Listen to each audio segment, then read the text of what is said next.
So we're a little bit before 5 after, but I'm going to go ahead and get started because we have a pretty packed house, and we have to do the introduction as well. So let me start by saying it's my pleasure to welcome you all to the 2024 Daniel I.C. Wang Lecture on the Frontiers of Biotechnology here in the Department of Chemical Engineering at MIT.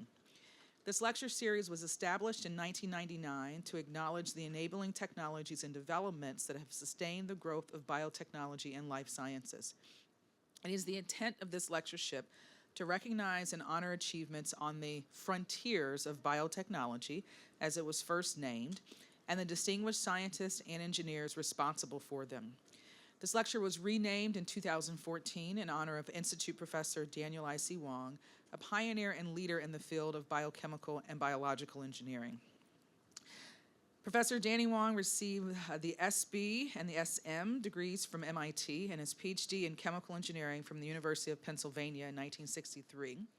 He then spent 2 years in the U.S. Army at the U.S. Army Biological Laboratories at Fort Detrick, Maryland, before joining the MIT faculty in 1965.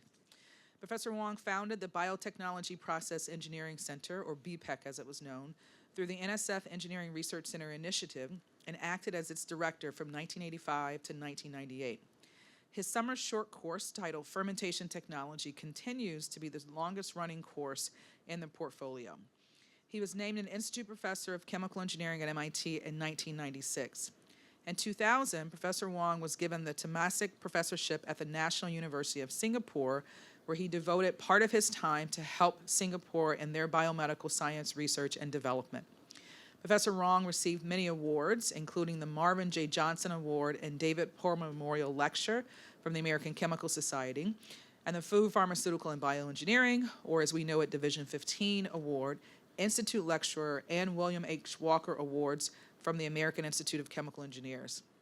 He received the Amgen Award in Biochemical Engineering from the Engineering Conferences Foundation, and he also received the Asia Pacific Biochemical Engineering Award.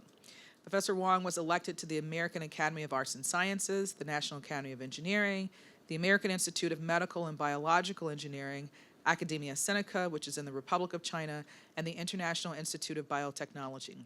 He consulted for over 50 companies worldwide and was on the board of directors and scientific advisory boards on a number of public and private companies. Professor Wang authored and co-authored 5 books, more than 230 publications, and several patents. And I'll just say as a personal note that many of us here knew Danny Wang very well, and he found this lecture series to be a delight. Some of us were in this room when he would challenge the speakers on the things that they were saying. And so it's a pleasure to be able to continue to honor him on a regular basis. This award is sponsored by our very own alumnus and a graduate of Danny's lab, Nubar Fayan. Nubar entered biotechnology during its emergence as an academic field and industry, completing his doctoral work in biochemical engineering at MIT in 1987. During his career as an inventor, an entrepreneur, and CEO, Nubar has co-founded and helped build more than 50 life science and technology startups. These companies include Moderna, Kodiak, Denali, and many others. He's written numerous scientific publications and is an inventor on more than 80 patents. He's a lecturer at the Harvard Business School, and from 2000 to 2016 was a senior lecturer here at MIT and the Sloan School of Management. He teaches and speaks around the world on topics ranging from entrepreneurship to innovation and economic development to biological engineering, new medicines, and renewable energy. He's a current member of the MIT Corporation and a past member of this department's visiting committee. And certainly not least, but finally, it's my pleasure to introduce this year's Wang Lecturer, Michelle Chang. Michelle is the A. Barton Hepburn Professor in the Department of Chemistry at Princeton University. She grew up on the West Coast in San Diego, California, and earned her undergraduate degrees in biochemistry and in French literature from UC San Diego. She earned her PhD from MIT here in the chemistry department, and specifically in the biological chemistry division, being jointly advised by Dan Nocera and Joanne Stubby. Michelle did her postdoctoral work at Berkeley as a Jane Coffin Childs postdoctoral fellow with Jay Kiesling, so that makes her my academic sister. And she started her independent career in 2007 at Berkeley before moving to Princeton University just this summer, a couple months ago. I think maybe everything hasn't even arrived yet to restart the lab. Michelle's group utilizes the approaches of mechanistic biochemistry, molecular and cell biology, metabolic engineering, and synthetic biology to address problems in energy and human health. Her lab focuses on designing new biosynthetic pathways for in vitro and in vivo production of chemicals. She has a very long list of awards. I'll name just a few. Just this year, she received the ACS Award for creative work in fluorine chemistry. She's a recipient of the Margaret Fall Award for Women in Chemistry, the Royal Society of Chemistry Centenary Prize, and she was honored as a Technology Review TR35 Young Innovator. You can go to our website to see all the things I didn't name. It really is a distinct pleasure to welcome Michelle back to MIT and to have her present this year's Wang Lecture.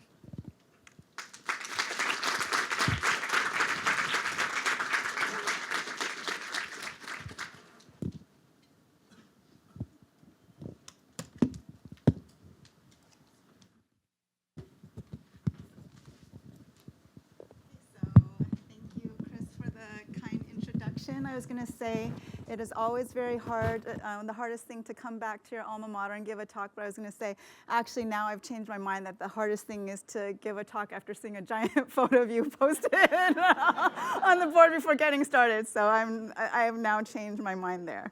Okay, but in any ways, it's a real honor to be here, and I'm really excited to tell you about the work in my lab. We work on the interface of biocatalysis and chemistry and protein engineering.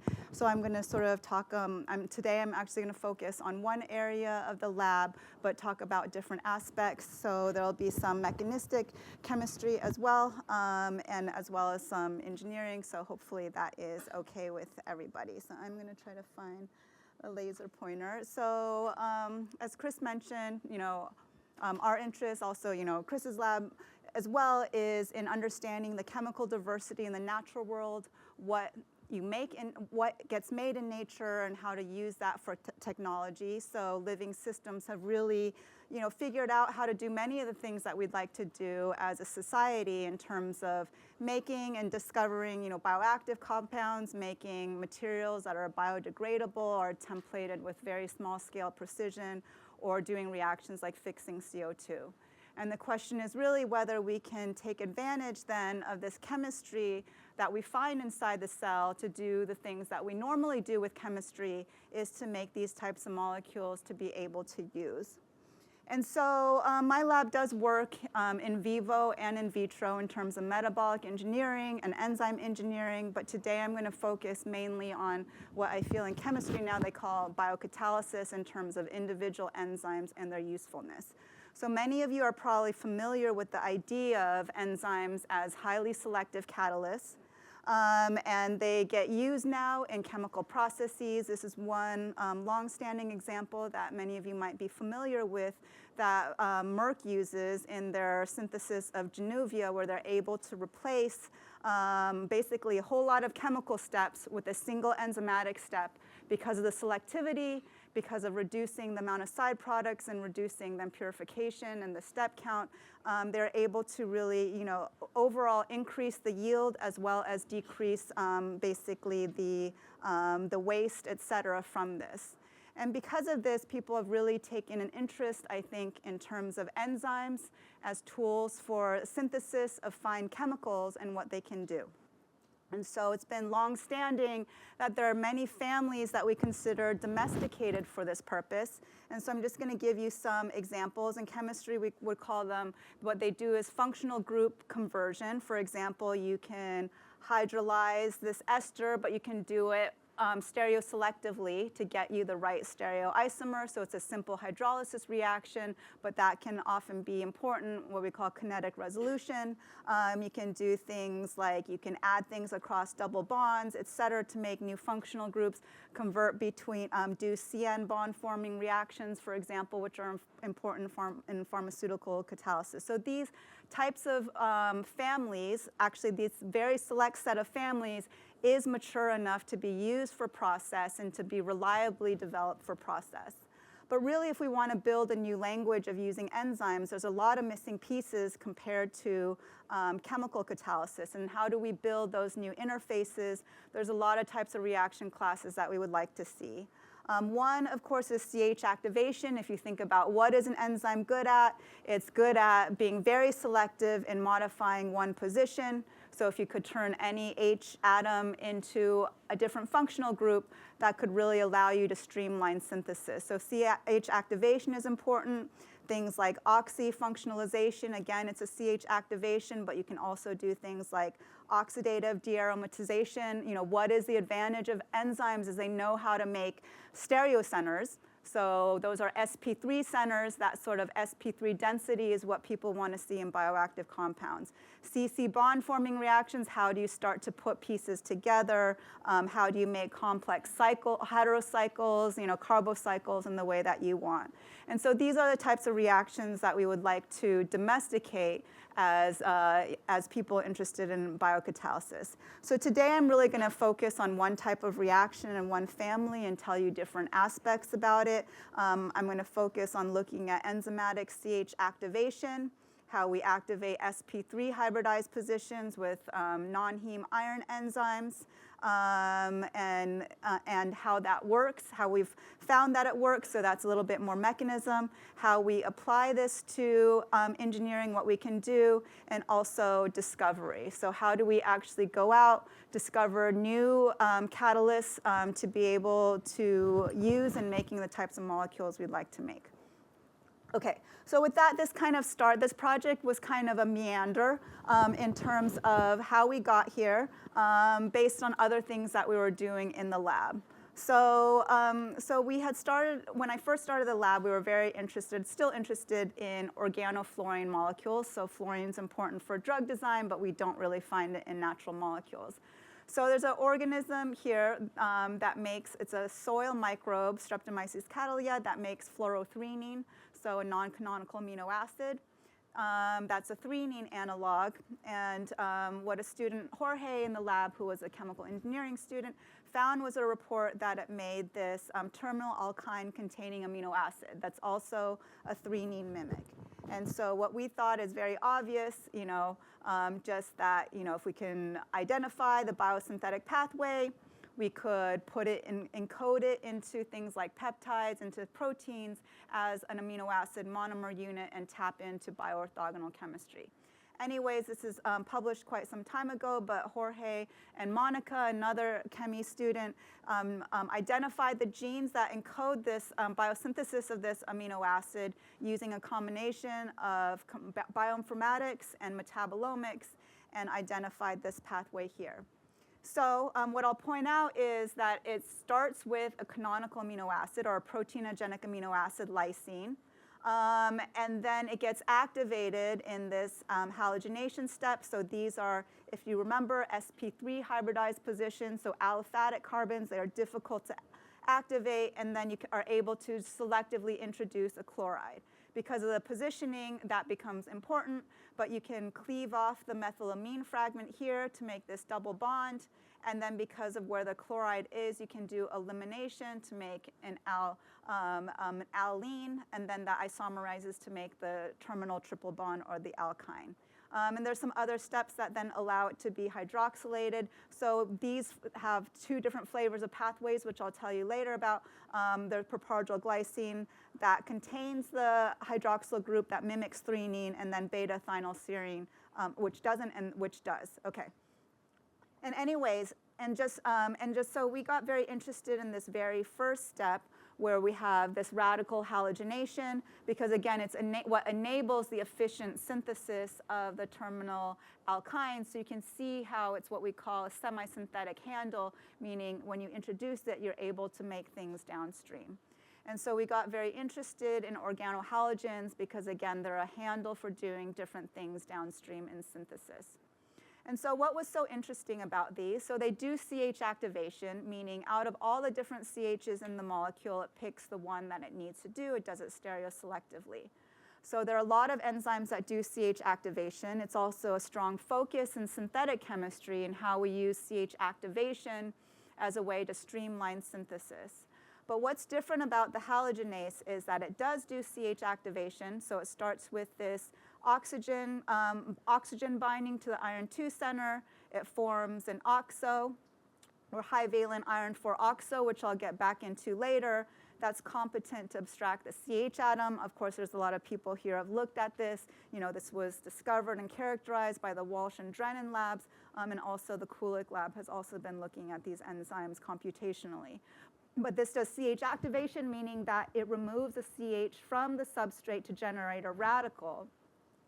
And almost all CH activating enzymes do what we call oxyfunctionalization, meaning the oxygen or something reacts, rebounds, we call it, when it bounces back to generate this carbon-oxygen bond, and it oxyfunctionalizes. In this case, I'm showing you hydroxylation. You can rearrange and other things, but oftentimes the oxygen goes back on.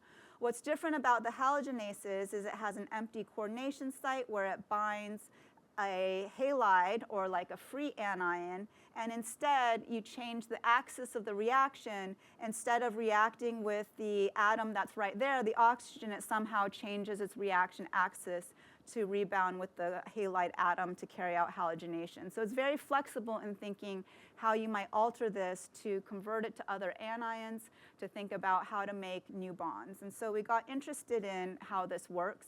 Of course, when this was first reported, there was a long-standing interest in this as well. And so the Solomon lab at Stanford figured out a lot of the details of how to think about this process using a combination of spectroscopy as well as computational chemistry. So it makes sense when you're transferring something as large as an H atom that usually it needs to be quite close. And so we usually think of H atom transfer as we call inline or around the sigma pathway, meaning with sigma symmetry, using the sigma orbitals. And that is normally how CH activation takes place. But what he said is there's also an alternative pi pathway that instead of being aligned, what you're working is with this pi symmetry where you have a pi orbital instead. And so that's what we call offline. And what he said was this online, because rebound is so fast, is what leads to hydroxylation. And with halogenation, it's offline so that the rebound is prevented between the OH when the chloride is closer. So this is what it looks like in terms of an energy diagram. Is a thermodynamic product is actually hydroxylation, so that's the easier reaction if you want to, in some ways. But in some geometries, when you're offline, the chloro is closer, and that becomes the kinetic pathway. And so that was the long-standing model in the literature.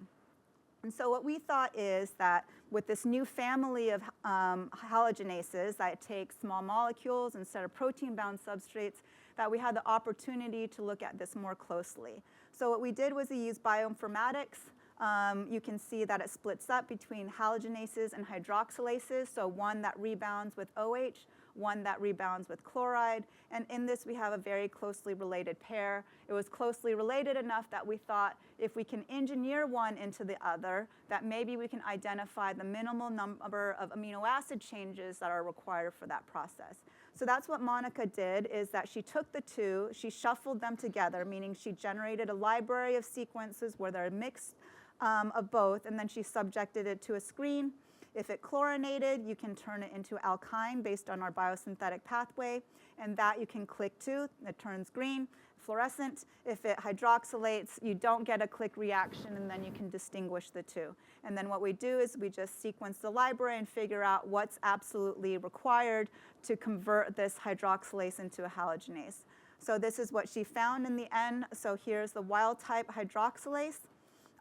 It's able, and so you can see, the turnover is actually it is faster in general, and people believe that's partially because, that the OH is poised to be able to do the CH activation and the rebound. With the halogenase, this is the wild type halogenase. In red, you see the amount of chlorolysine it makes. We have a degradation pathway that leads to hydroxylysine, so we can't really distinguish between off-pathway hydroxylation and degradation, but based on labeling studies, we think it's about 10% off-pathway. And so here, if this is just something that's required to allow the halide to bind this first mutation, but you can see that she was able to get this difference to only about 14 residues or 7%. So in reality, they're usually more like, these started as 30% difference. So you're talking about 150 residues. So it's very difficult to say which residues are involved in that switch of activity compared to when you have 14. So I'm not going to go through the data, but sorting through this, we kind of know a little bit what these residues are doing. So it turns out that 11 mutations are actually involved in chloride and lysine binding. So we always had focused on this switch of rebound as in terms of the partition factor between these two different enzymes. But really, you also have to evolve the ability to use a new substrate. And so lysine and chloride binding are actually coordinated in this system. So they're synergistic. That was something shown by a collaborator of ours. And 3 only then are in the active site involved in the switch. And this comes from using the same scaffold to start with. So if we were trying to compare native sequences that we pulled from literature, we would never be able to distinguish it then down to basically 2 residues, which I'll show you later are the switch. Again, 1 is needed to allow halide to bind, so we sort of discount that. It's in the primary sphere, or it coordinates the iron. And only 2 are basically in the active site second sphere. But anyways, we decided to look at structure as a way to start understanding this. And so the first thing was to ask, where does oxygen bind? And it does actually bind in the empty coordination site.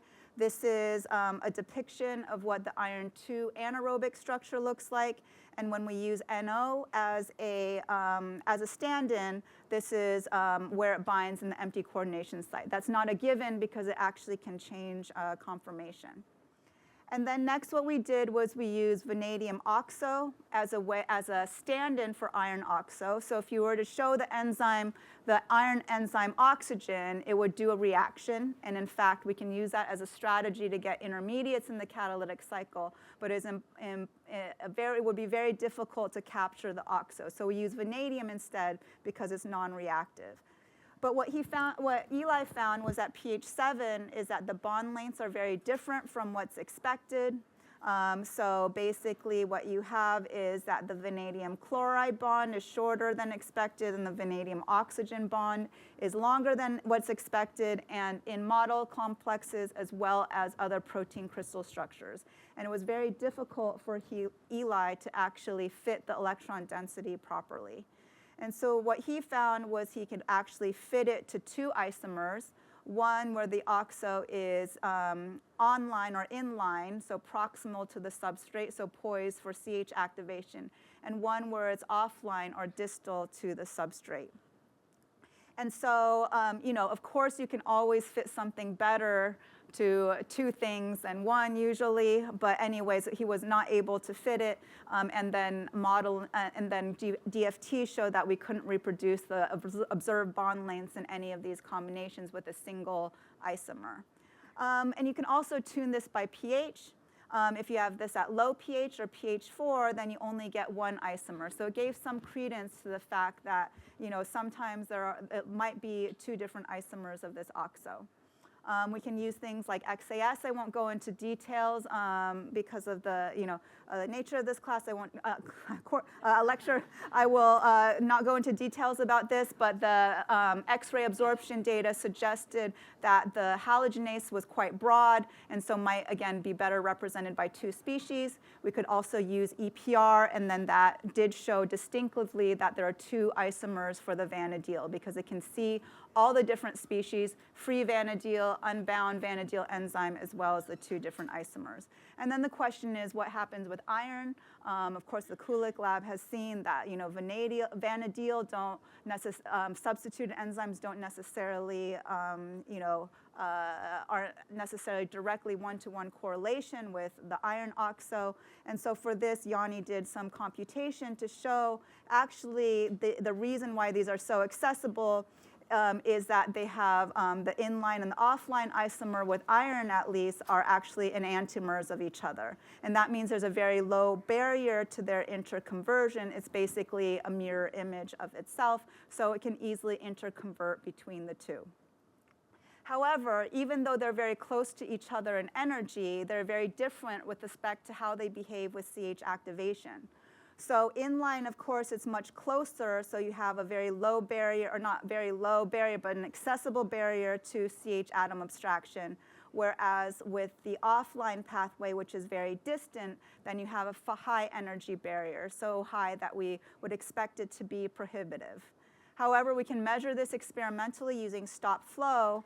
And what we see with stop flow is looking at this, the rate shows that the CH activation does take place from an inline orientation, so it's close to the substrate because it's faster than it would be if it were so distant. And so this was then in contrast to what people had found before with halogenases, but what it does is it raises an issue of how rebound is favored. So what I told you before is, you have these two different CH atom abstraction pathways. Before it was thought halogenases use this offline pathway, but what we observe experimentally is that we're actually very close, just as expected for a CH activation event. But then the question is, how does rebound occur? How is this avoided when this is a very fast downhill reaction? And so here, getting back to our engineering experiment, now we have a system where with two changes, we have something that does, that can switch between halogenation and hydroxylation. Of course, that's just looking at product distribution and K-cats, but looking at it mechanistically using stop flow, that what we could see is that there was a true switch, and then you could do the converse experiment. Is you could turn the halogenase into a hydroxylase, which sounds that it's trivial for some reasons, but it still has a halide bound and it doesn't actually transfer. And what you can see is that this this N225 is very important. This less so, but they work synergistically, that both are required to completely suppress the opposite reaction. And so what Yanni showed then using DFT is that the second isomerization was actually energetically accessible and actually has a molecular model for that. Again, where the isomerization is actually competitive with the rebound reaction. And we'll say that recently a similar model was actually proposed by a computational group using QM and MM. What was I going to say? So I'm going to skip here first. So basically the way it works is that we have this in the equatorial plane, the oxygen binds. Somehow we have this oxo then pointing inline or distal to the substrate. And then here when you have the hydroxyl group, you are able to isomerize again based on the presence of this N225 or N224. It depends on the numbering, depends on which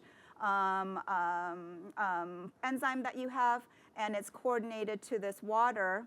And because of this coordination, this is now 5 coordinate instead of 6 coordinate. It opens up the coordination sites to be able to move this down without having to flip them so that you can get a stepwise isomerization. This water actually turns out to be very important for this isomerization. This allows then rebound to take place from this offline configuration or wherever the chloride might be as you're transitioning back to an axial position that allows selectively for the coupling of the bound anion.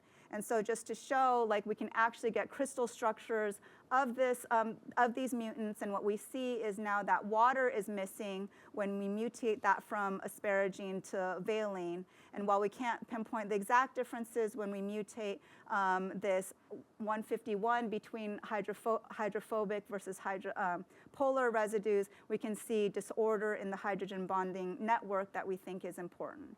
So it gives experimental evidence, and it really starts to show that these sorts of steps in catalysis that are very large scale, we originally didn't think that they could outcompete rapid steps when you talk about radical chemistry like rebound or radical coupling. And now we know that these large scale motions can actually happen during catalysis, and they're important to consider in the engineering process. So with that, I'm going to sort of skip to go on to talk a little bit about what we've done with protein engineering in this case. First of all, of course, we're interested in alternative substrates, different amino acids, non-amino acids, seeing what we can do in terms of polar versus aliphatic, so we can engineer this to accept different substrates. But we're also, can use the selectivities, different things that we see in the family, like regioselectivity, 4 versus 5, chain length selectivity, and mono versus dihalogenation as a way to look at mechanism.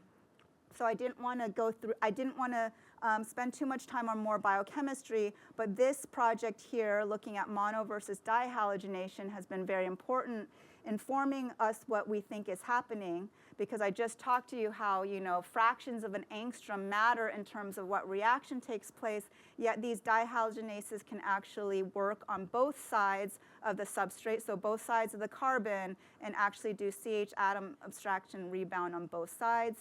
It also allows us to look at structures of intermediates to mark what is the first versus the second catalytic cycle. And so all of those have identified residues that are important for controlling halogenation over hydroxylation, and that allows us then to generate mutants and to screen them and then to get them to transfer other anions. For an example, this case, what we have is we can get this to transfer now, instead of transferring chloride, we can get this to transfer azide, for example, to make a CN bond instead of a carbon-halogen bond. And we can even do this, usually with the halogenases, you can get it to transfer another anion, but you have to eliminate the competing chloride because that's the native reaction. In these, we can even carry this out in physiological halide concentration, which allows us to think about introducing these to the cell. So we can make all these different functionalized lysines, for example, hydroxylysine, chlorolysine, azidolysine. We can turn these into peptides through in vitro translation, and then we can use this for different bioorthogonal reactions. For example, here are some of the different things that we're able to do. One thing that we're very excited about is basically the use of these 1,2 aminodiols, and we can use this for a specific side chain specific attachment chemistry. Okay, and then with the azidated peptides, of course, we can do regular sort of click chemistry. We can also reduce this to a diamine, and then we can also use this to introduce these peptides, well, at least the free amino acid at this stage, into polymers and such. And so those are some of the applications. And of course, what we're interested in is expanding the scope of biological halogenation. Actually, halogenases are very underrepresented compared to their hydroxylase counterparts. And so whereas the hydroxylase and other oxyfunctionalization reactions, there's thousands and thousands of different members. And so many of those have wide ranges of substrates. For example, protein substrates, where they're selective for a peptide, for example, things that make collagens and things of that sort. And so the question is whether we can get into different sorts of substrate groups by starting with the hydroxylase instead of starting with the halogenase. So what Eli in the lab has done is to work on evolving a protein azidase. So can you introduce azide directly into a protein using a small peptide tag? Because if you're starting from the amino acid, then you have to worry about the efficiency of using things like stop codon suppression and the yields that you get there. So this, he's tagged them to the surface using an approach based on the Ting Labs work here, and basically looking at azidation and using a fluorescence-based screen by then reacting this with an alkyne dye so that you can sort the fluorescent cells. So she uses it for developing these proximity labels. So what he did is he found a protein hydroxylase, then something that hydroxylates these repeats, these PAPK repeats. And so you can have basically this 5-mer of the PAPK repeat. You can actually also get it smaller. But in here, we can see multiple hydroxylations, so about 7 to 9, depending on what the, so the more active ones, wild type is 9, 7 when we introduce the mutation for, to allow anion binding. And so with this also, he can get a small amount of azidation, but it mostly does hydroxylation. If we introduce, again, that same residue that I just talked to you about, the azidase, then what we can do is greatly reduce the amount of competition from hydroxylation while maintaining basically azidation reactivity. And this is the starting point now for fluorescence space screening. Okay. And so now what I want to sort of transition to is talking about enzyme and pathway discovery. So thinking about the chemistry of amino acids and what we can do with them. So we all know that amino acids are privileged compounds. They're chiral. They have many different functional groups. So they're important building blocks for synthesis, medicinal chemistry, for chiral catalysts. Obviously, they're very important for making things like proteins. But we also, they're used by the cell to make all sorts of different types of molecules. So these are, things that are made by the ribosome, full-length proteins, structured peptides, some of which are, biomedical in nature, peptide-based natural products that are made through the ribosome. But there's also a huge amount of non-templated biosynthesis as well. People might be familiar with non-ribosomal peptide syntases, where each module incorporates one amino acid. You get these long chain things. But there's also a lot of things that are made by non-mega syntases that are difficult to find in terms of pathways. So I will point out that there's a huge host of non-canonical amino acids, many of them which have interesting functional groups. They actually mostly start with, that we know of, with a canonical amino acid as their precursor. There's also some of our favorite bioactive compounds, opioids, alkaloids. They actually come from very simple cyclization reactions of amino acids. For example, this comes from ornithine, so lysine minus a CH2 group. This you can see the tryptophan, you can see tyrosine in here. And so all of these are the types of things that we want to discover, but they don't actually always share any biosynthetic strategy between the two. So for example, this you can find because you're looking for the synthase that makes it. You can find all those clusters by bioinformatics. Many of these you can find, for example, by the leader sequences or other diagnostic enzymes. But these, are basically, you see things like transaminases, a P450. How do you identify the pathways? And so we started getting into thinking, how do we develop the language to make, peptide-like products using soluble enzymes without, solid phase synthesis, for example. And so it gets us back again to fluorothreonine, oddly enough. So if you work long enough at something, then something will connect later on. But starting from fluorothreonine, I had a student who was interested in a particular enzyme in the biosynthetic cluster. So the O'Hagan group had identified the group of genes, or biosynthetic cluster, that makes fluorothreonine. And what John had noticed was that there was, coupled with those biosynthetic pathways, a tRNA editing enzymes that was standalone. So it's similar to a tRNA synthetase, but it only has the proofreading activity. So he hypothesized that maybe it's involved in protecting against mistranslation. And that's what he showed. I'm not going to go through the data very much, but basically he showed that this particular enzyme knew when fluorothreonine was attached to the 3-anenyl tRNA and was able to distinguish it between the expected native 3-anenyl tRNA. So even though it's a very small modification, just a simple fluorine molecule atom, he could show that it has 700-fold selectivity for that. And then what he was further able to show was if you knock it out, you get mistranslation.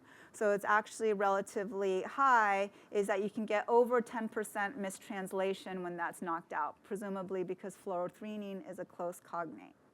And so, and we just kind of left it there as maybe an oddity of fluorine metabolism, but then it came back again once we got back into this transition of looking at beta-ethynylserine, which actually came about because a student did not want to work on fluorothreonine. And so, yeah, so I like to listen to my students because oftentimes they have better ideas. And then, and we have been working on things more now related to this project than fluoroserine itself. As I mentioned to you before, that there's two different alkyne amino acids, the one with the hydroxyl group that looks like threonine and the one that doesn't. This is mistranslated for threonine, meaning the cell thinks it's threonine sometimes and puts it into proteins at threonine positions. And this is not, apparently is not accepted by the ribosome or by the tRNA synthase. And so what Jorge and Doug found, so Doug was also a CBE student, was that in the ones that the ones that do mistranslate, you also saw this tRNA editing enzyme again, and the ones that don't mistranslate, it's absent. And so it raised, again, the hypothesis that maybe this happens more than just with fluorothreonine. I'm kind of going to skip over the details, but then he also showed then that, that this particular system was selective for BES again. The enzyme is way less active. It's normal between the two different families of tRNA editing enzymes, so he's not able to get the biochemical characterization. And so this raises the hypothesis that maybe these tRNA editing enzymes are involved in the expansion of secondary metabolism to protect the cell against non-canonical amino acids that can be mistranslated. So he looked and he actually found it in other systems. Again, this is ours right here, the fluorothreonine one in the INS family for proline. So these already exist in microbes and in archaea as standalone systems. Eukaryotes don't have them to protect against particularly difficult problems for a tRNA synthase in terms of distinguishing canonical amino acids. And in the ALA-X family, we had found for beta-ethynylserine, but he also found it in another non-canonical amino acid, canavanine, another family of these standalone synthases. So it appears that it happens more than once. And so the idea was that maybe it's a new genetic marker. So sometimes people, what they do is to look for a new antibiotic, they actually look for antibiotic resistance. And so it just means that the cell protects it itself against toxic things that it makes to use to fight against other microbes. And so what Doug did was then a bioinformatic analysis of the ALA-X family. I'm going to skip over some of the details, but he separated it out, the tRNA synthases. And what he tried to do is to look at, he used developed this sequence similarity network. So each cluster, it's arbitrary where we decided the cutoffs were to form a new cluster. But here you can see them clustering a little bit by function. Is that he called this large cluster, mainly involved in primary metabolism by just looking at what's adjacent. And so you can see in yellow, these are characterized ones. And what's also interesting is that you find ones clustered with cysteine, he doesn't have it on here, and histidine biosynthesis, which may imply those are amino acids that evolve later, and there's some evidence for that. And here scattered are the other known sort of clusters for non-proteinogenic amino acids. So if you remove those, you lose about, there's maybe 10 to 20% left, but there's still 2,500 of these sequences. And so presumably, these are all involved as markers for secondary metabolism, so things that use amino acids and other sorts to make molecules. And of these, only a small fraction, so about 500 or so, are things that are clustered with known types of natural products, like NRPs, polyketides, RIPs, or the ribosomal and non-ribosomal peptides, basically, and terpene synthesis. So there's still about 2,000 or so of these left that look like they're coming from all sorts of different pathways. He's been really pushing this acronym. I am not an acronym person, but he developed an app to try to push it further with his wife, Shannon, who's a programmer. And so he has developed an app, and I just feel because he wants me to, I need to say that he calls it TREAD. We've been writing this paper and been a little bit in discussion over this. I said, your app can be called TREAD. I'm like, I cannot call the paper TREAD. But anyways, and then so, we can test this hypothesis, start from something very simple. One enzyme, is that a cluster? I don't know. It does have more things in it. But it has the same thing. It has the tRNA synthase that protects against, again, mistranslation, selective for the product that it makes, which turns out is 3-hydroxymethionine. And so you might think, okay, that's not that exciting of a reaction, but it's the first oxidation that's not on sulfur for methionine in terms of free methionine. And also, if you think about it, again, thinking about the length scales of free amino acids, of small peptides, and of proteins, is if you could do this on a protein, you could probably develop a bioorthogonal reaction for it. Another cluster for phenylalanine metabolism. Again, so we're just finding all sorts of amino acid metabolism. You can isomerize alpha to beta, so you move the primary amine. Then you can oxidize further, and by oxidation transamination, generate a new sort of alpha amine, and then attach it to a peptide. We see a lot of these dipeptides, tripeptides, sort of smaller peptides seem to be made by these clusters of enzymes.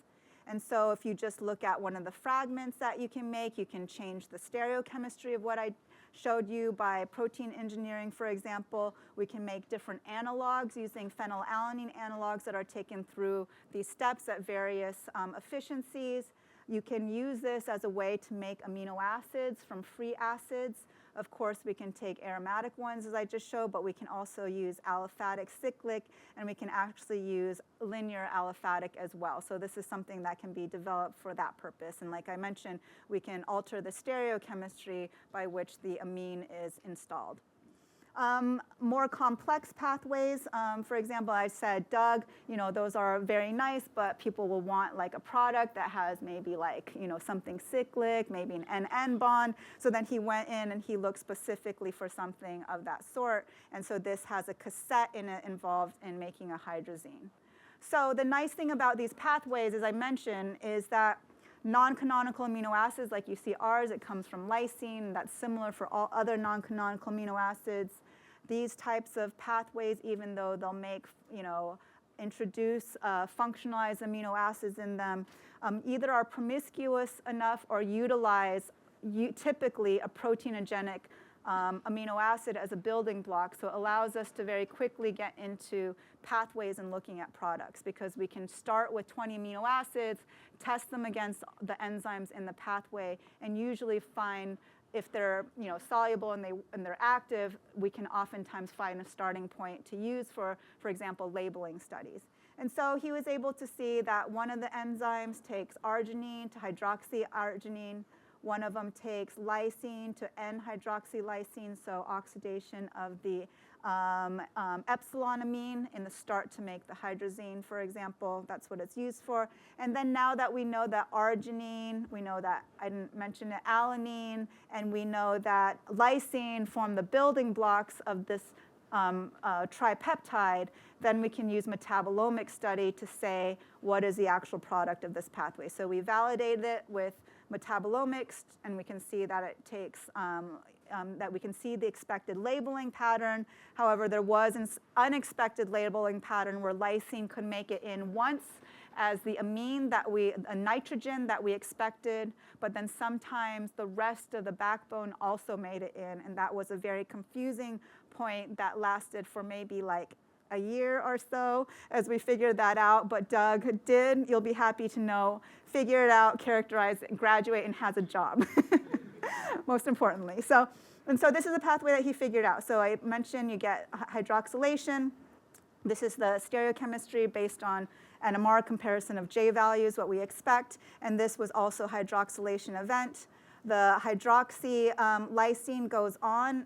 This is one of the, I think arginine was an unusual amino acid for this to happen with, but you basically then you use that cassette, hydrazine cassette, to make the hydrazine here. So you see the nitrogen-nitrogen bond. So check one for Doug, found a nitrogen-nitrogen bond.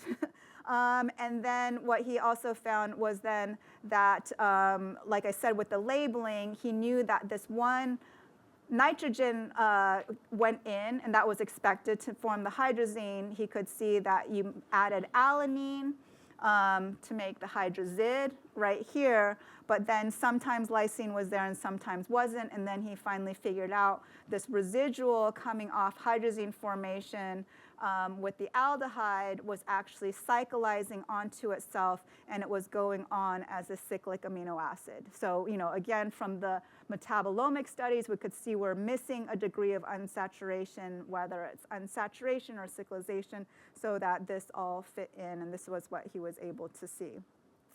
So, some interesting things here in terms of, this final ATP grasp, for example, that ligates on this amino acid is quite promiscuous, presumably because it takes, but promiscuous yet selective. So again, these may be good platforms to look at amide bond formation. So just to say, what we've been interested in lately is thinking about the different length scales involved in amino acid to protein chemistry, from non-canonical amino acids that get made through traditional enzyme chemistry, and then peptides that are getting assembled by soluble enzymes instead of through other known pathways, so by these clusters, as well as what I didn't really talk to you much about is extending this onto protein modification. And with that, I just want to thank the people who do the work. This is actually a very old photo with all our undergrads and people who didn't move with us to Princeton. And you can see it's sunny, so it's the West Coast. But anyways, so I pointed out to you, here is Yanni and Eli did all the work with the mechanistic work. Then we have Gabby and Elizabeth here who have done the work with the halogenase protein engineering, and then Doug here who has done the work that I talked to you about with the pathway discovery. I'd like to thank you again for staying, for being here, and happy to take any questions.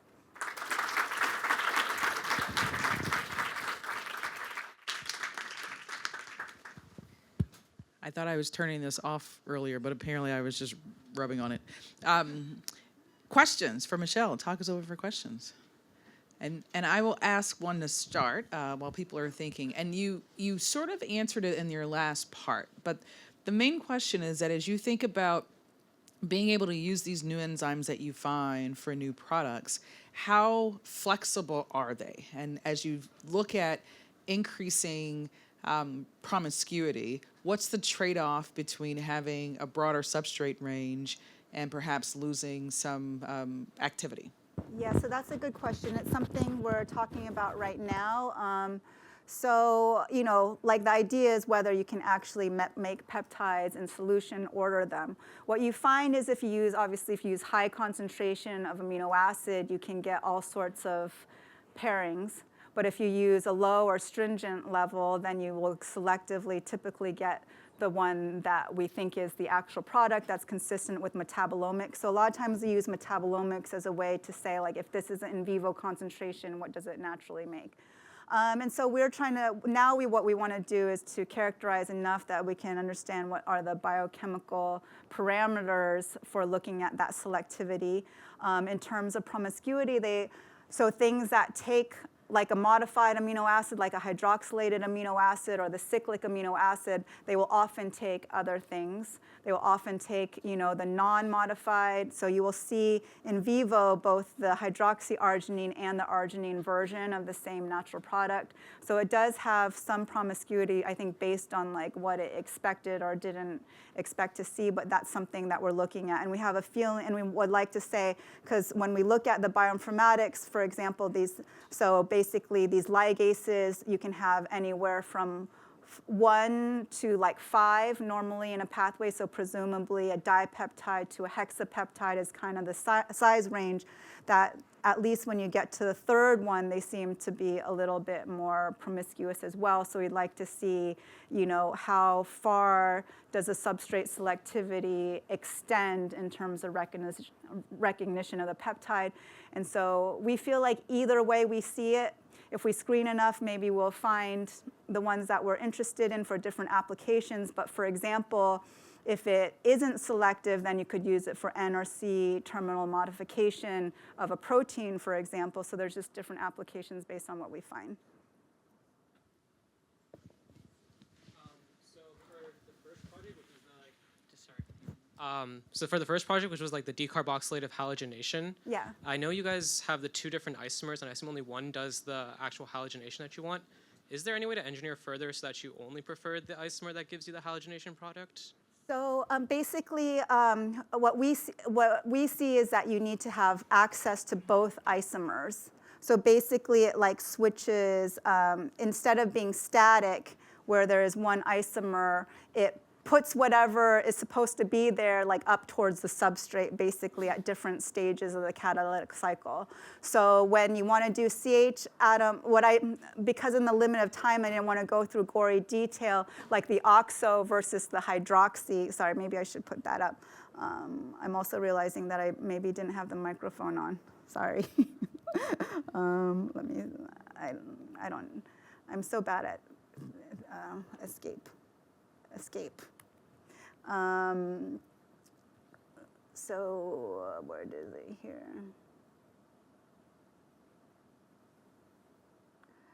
So here, there's isomerization at both points, the oxo and the hydroxy. We don't know what the isomerization of the oxo means. Maybe it's because we don't know, many of the steps are not fleshed out because there's so much going on with, like you said, decarboxylation. There are like many steps that we ignore.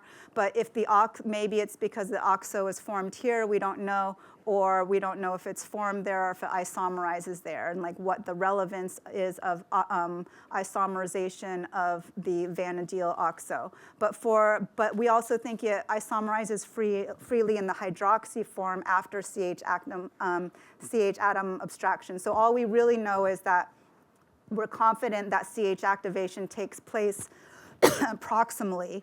But in order for the rebound to be prevented, we believe a second isomerization must take place, but that is something that we propose and that we don't observe. I will say one thing is now looking at this lens, we have other data, for example, in hydroxylases, where we see off-pathway radical formation in the enzyme.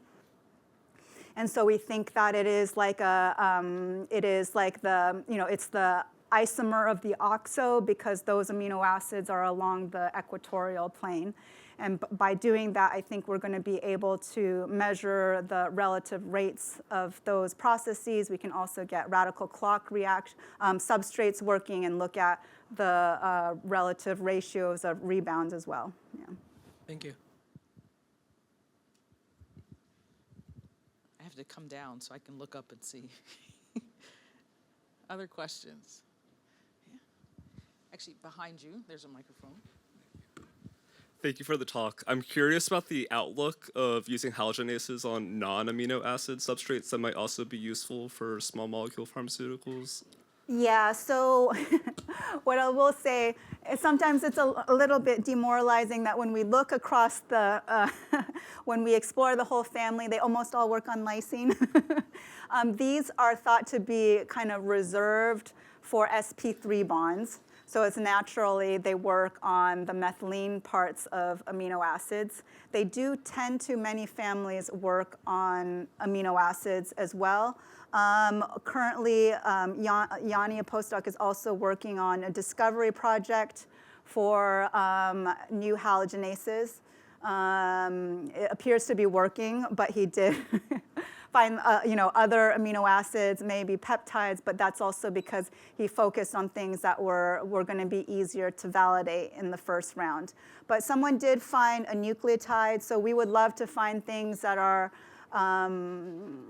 things that would be useful. For example, like if this is, for example, if an enzyme is undesirable for someone to use, that maybe it skips enough steps, and the things that we're thinking are, again, like sugars or like lipids and things of that sort that might be useful in that matter. And so with the nucleotide one characterized by another lab, I think that is very interesting because it's modified on the actual sugar itself. Yeah. Any other questions? All right, so we'll take a moment to thank Michelle again, to welcome her back to MIT. to embarrass her with a very large picture of herself. And thank you for coming to visit. Thank you for giving us a wonderful talk about the power of discovery to be able to guide us towards new molecules, both for energy and for health. And so it's my pleasure to present to you. You have to come over here and take a picture. Uh-oh, so now we have to do the Yes. side handshake. My pleasure to present to you this memorial plaque in recognition of your service as the Wang Lecturer. Okay, thank you. What do I do? Oh, do we have to pose again? Oh. Oh, okay. We'll have to recreate it. Okay, so how is this?